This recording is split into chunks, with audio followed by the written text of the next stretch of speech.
এই মুক্তি কি চুরি করো? এই মুক্তি তুমি কি চুরি করো ভাই?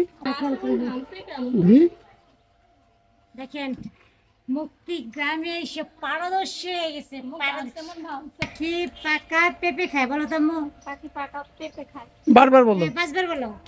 পাখি পাকা পেঁপে খায়, পাখি পাকা পেঁপে খায়, পাখি পাকা পেঁপে খায়, পাখি পাকা পেঁপে খায়। এই দেখো আমি বলি পাখি পাকা পেঁপে খায়। আর সেক্ষেত্রে যদি আগে থেকে এরকম মেখে রেখে দেওয়া হয়, আর এই যে করলা ভাজি করেছি, দেখতে পাচ্ছেন কত সুন্দর কালার হয়েছে।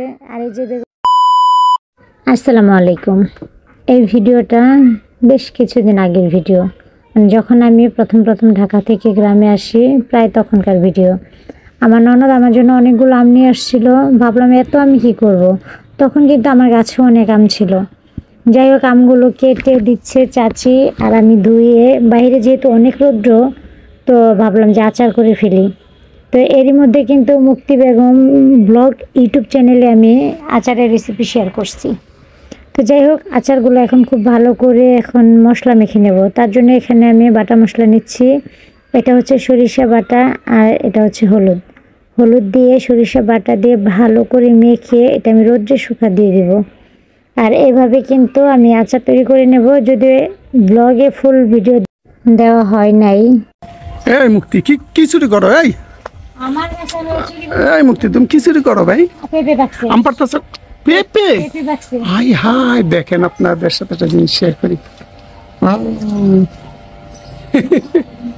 পাইকে গেছে আরো আগে, তুমি খেয়াল করে নেবে, বুঝছো? দেখেন মুক্তি গ্রামে এসে পারদর্শী হয়ে গেছে। দেখছেন আপনারা? গাছটা সোজা করতে হবে ই করে লাঠি দিয়া।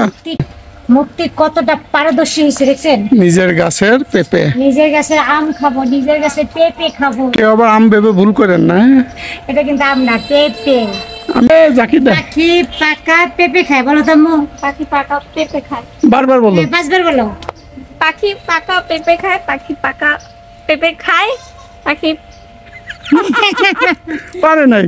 পাখি পাকা পেঁপে খায়, পাখি পাকা পেঁপে খায়, পাখি পাকা পেঁপে খায়। পাপা পারে নাই। এই দেখো আমি বলি পাখি পাকা পেঁপে খায়। চলেন পেঁপেটা কেটে নিই। পেঁপেটা কিন্তু দেখতে অনেক সুন্দর ছিল, কিন্তু খেতে ভালো লাগছিল না, বেশি পেকে গেছে। আর এদিকে আমি রান্না করতে চলে আসলাম। পেঁপে খাওয়ার পরে করলা ভাজি হবে, বেগুন ভর্তা হবে, সঙ্গে চিংড়ি মাছ ভুনা হবে। তো আমি এক এক করে সব কিছু গুছিয়ে নিয়েছি। এখন আমি হলুদ লবণ দিয়ে কিছু সময় করলাগুলো মেখে রেখে দেব।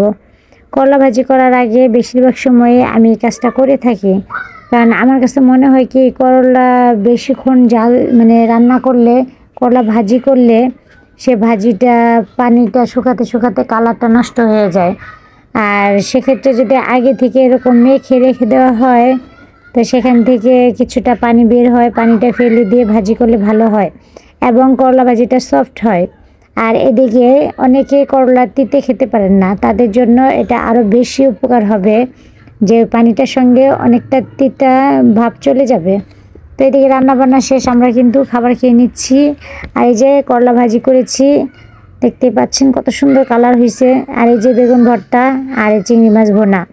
আর এই চিংড়ি মাছ ভুনা কিন্তু ফুল রেসিপি মুক্তি বেগম ব্লগ ইউটিউব চ্যানেলে দেওয়া আছে। তো সবাই ভালো থাকবেন। ভিডিওটা এখান থেকে বিদায় নিয়ে নিচ্ছি। আল্লাহ হাফেজ।